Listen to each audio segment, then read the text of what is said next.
उसको यूएपीए कहती है, अनलॉफुल अमेंडमेंट प्रिवेंशन एक्ट। उसको मोदी सरकार ने और गंदा कर दिया, यानी इतना गंदा कर दिया कि अगर किसी पर यूएपीए लगता है तो 4 साल 5 साल से पहले उन बच्चों की बेल नहीं होती, जेल में सड़ते हैं, उनको जमानत नहीं होती। आपको मालूम होना चाहिए कि जब लोकसभा में ये कानून को लाया गया तरमीम करने के लिए, तो क्या कांग्रेस ने अमित शाह के लाए हुए कानून की तारीफ नहीं की? लोकसभा में कांग्रेस ने, राहुल गांधी ने यह कानून की तारीफ की, और जब यह कानून बन गया तो उस कानून को इस्तेमाल नरेंद्र मोदी की सरकार करती है। दिल्ली के तिहाड़ जेल में बच्चे हैं, मुल्क के कोने कोने में जेलों में आप जाकर देखो कौन है सबसे ज्यादा जेल में, दलित, अल्पसंख्यक समाज, ट्राइबल लोग। जिंदगियां बर्बाद हो रही हैं। मैं पूछना चाहता हूं कांग्रेस पार्टी से, बताओ क्या तुमने यूएपीए का कानून, इंदिरा गांधी जब थी तुमने कानून बनाया नहीं बनाया? तुमने बनाया। और जब नरेंद्र मोदी ने उन 2019 जुलाई में इस कानून को तरमीम किया तो तुमने क्या मोदी का साथ दिया नहीं दिया? बताओ हमको, कौन मिला हुआ है मोदी के साथ? तो मालूम हुआ राहुल गांधी नरेंद्र मोदी जुड़वा भाई भाई भाई भाई बनकर हमको धोखा दे रहे हैं। शायद कांग्रेस के लोगों को बड़ी तकलीफ होगी, रात में नींद नहीं आएगी कि ओवैसी ने ऐसा कैसे कर दिया। मैं सच्चाई को बयान कर रहा हूं, चैलेंज कर रहा हूं। तुम भी आप उठा कर कल जाओ, इंटरनेट पर बैठकर आप देख लो कि यूएपीए का कानून जब भारत की पार्लियामेंट में लाया गया था तो यही राहुल गांधी और मोदी एक होकर यह कानून को बनाए जो हमारे लिए बर्बादी का बाइस बन रहा है। और इल्जाम हम पर लगाते हैं। उस कानून की मुखालिफत किसने की? मैं और इम्तियाज जलील साहब ने की, बल्कि मैंने पार्लियामेंट में खड़े होकर कांग्रेस के एमपीज की तरफ देखकर कहा, ये जो कानून की तुम तारीफ कर रहे हो, एक दिन इंशाअल्लाह ताला तुम्हारे पूरे नेता जब जेल को जाएंगे तो तुमको मेरी तकलीफ का अंदाजा होगा कि कानून कैसे इस्तेमाल होगा। बहुत पुकार लिए कांग्रेस वाले, बहुत चीख लिए कि ओवैसी तुम्हारी हिम्मत कैसा हुई कि तुम हमको बोलते हो? अरे मैंने कहा हम तुम्हारे बाप को बोलते हैं, तुम कौन सी चीज है? सच्चाई को बयान नहीं करना ये कांग्रेस पार्टी का सबसे बड़ा काम है कि सच्चाई को मत बयान करो। फिर आप देखते कि CAA का कानून नरेंद्र मोदी लेकर आए, उस CAA कानून को मोदी के 300 MPs के सामने मैंने कहा यह कानून, ये काला कानून है, ये मजहब के नाम पर तफरीका करता है, डिस्क्रिमिनेट करता है, जो भारत के संविधान के खिलाफ है। यह कानून उस वक्त का बना हुआ कानून की हमको याद दिलाता है जब महात्मा गांधी उस वक्त के अफ्रीका में, साउथ अफ्रीका में थे, तो मैंने नरेंद्र मोदी के 300 MPs के सामने कहा ये काला कानून है। जिस तरह गांधी ने उस कानून को फाड़ा, मैं तुम्हारे सामने उस कानून को फाड़ता हूं, उसको फाड़ता हूं। मेरे अजीज दोस्तों और बुजुर्गों, यही मोदी सरकार ने ट्रिपल तलाक का कानून बनाया। किसने मुखालिफत की पुरजोर तरीके से? तो मालूम हुआ मजलिस इत्तेहादुल मुस्लिमीन ने उसकी मुखालिफत की। मेरे अजीज दोस्तों और बुजुर्गों, जो मोदी कानून लाते हैं, हम उस कानून की कमजोरियों को बयान करते हैं और देश को बताते हैं कि यह कानून जो मोदी सरकार बना रही है वो देश के गरीबों के खिलाफ है, देश के मजलूमों के खिलाफ है, देश के उन तमाम लोगों के खिलाफ इस्तेमाल होगा। मगर कांग्रेस को बात समझ में नहीं आती। हालिया दिनों में नई पार्लियामेंट की बिल्डिंग बनाई गई। उस नई पार्लियामेंट की बिल्डिंग में नरेंद्र मोदी ने महिलाओं के आरक्षण का कानून लाया कि लोकसभा और असेंबली में महिलाओं को आरक्षण मिलेगा। उस कानून में आप उठाकर देख लो, जो मुझ पर इल्जाम लगाते हैं, ना बीजेपी की तरफ से, ना कांग्रेस की तरफ से, ना ये नाम निहाद सेकुलर पार्टीज की तरफ से, इनकी जबानों से लफ्ज मुसलमान नहीं निकलता। देख लो आप, पार्लियामेंट के रुदात आवाम को दस्तयाब है। न बीजेपी के किसी एमपी ने कहा, न कांग्रेस के एमपी ने कहा, न कांग्रेस के राहुल गांधी ने कहा। उस पूरी पार्लियामेंट में जब मुझे बोलने का मौका मिला उस बिल के ऊपर, तो मैंने शुरुआत में कह दिया कि मैं इस कानून के खिलाफ हूं।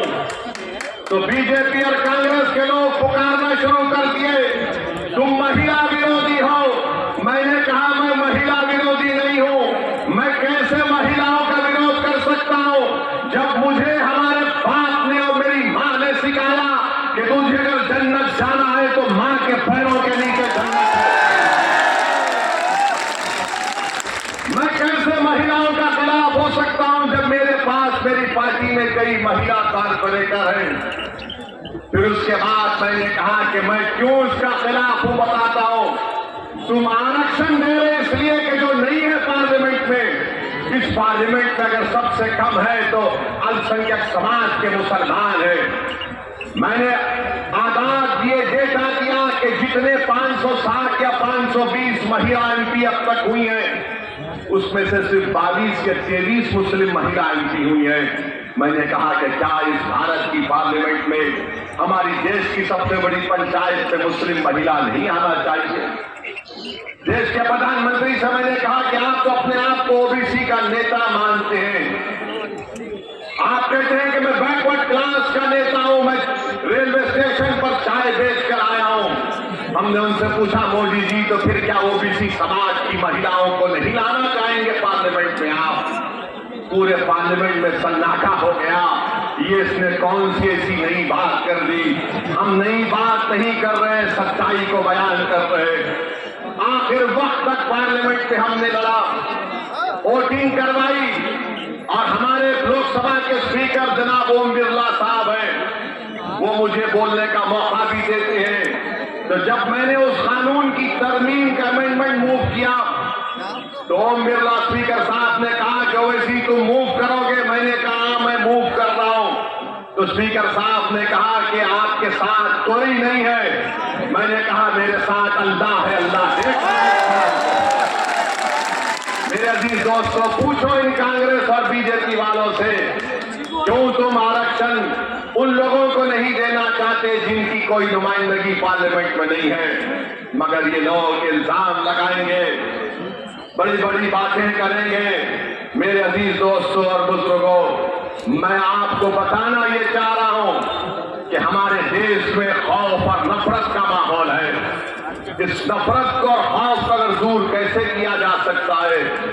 एक तो आपको अपने आप से कहना पड़ेगा कि मैं किसी से भी डरने वाला नहीं हूं। एक आप अपने आप को, अपनी औलाद को सिखाना पड़ेगा कि बेटा, उनको बताना पड़ेगा कि यकीनन ये बातिल ताकतों का तूफान हमारे घर तक आ चुका, मगर आज जयपुर की सरजमीन में असदुद्दीन अवैसी आपके दरमियान में खड़े होकर कह रहा है, तुम एक मर्तबा मजलिस इत्तेहादुल मुस्लिमीन का साथ दो, मैं तुमको बताऊंगा कि बातिलों के तूफान में चिराग को कैसे जलाया जाता है। अगर आपको चिराग को जलाना है तो आप मजलिस का साथ दो मेरे भाई।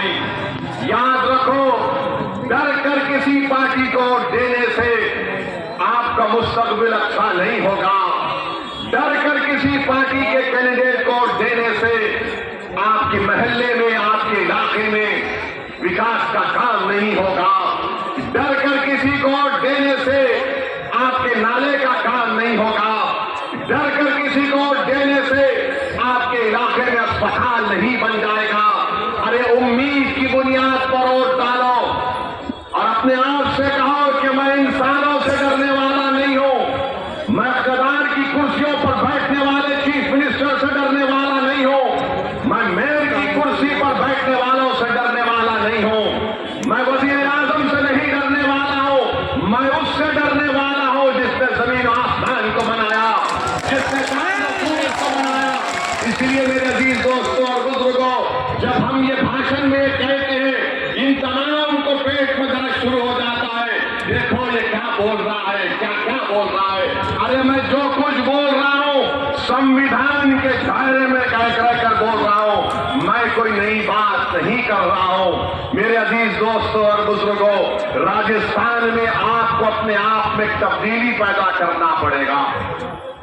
अगर आप ये समझेंगे कि डर की बुनियाद पर मैं कांग्रेस को रिवायत की ओर देते आया हूं, मैं देता रहूंगा, क्या मिला आपको बताओ?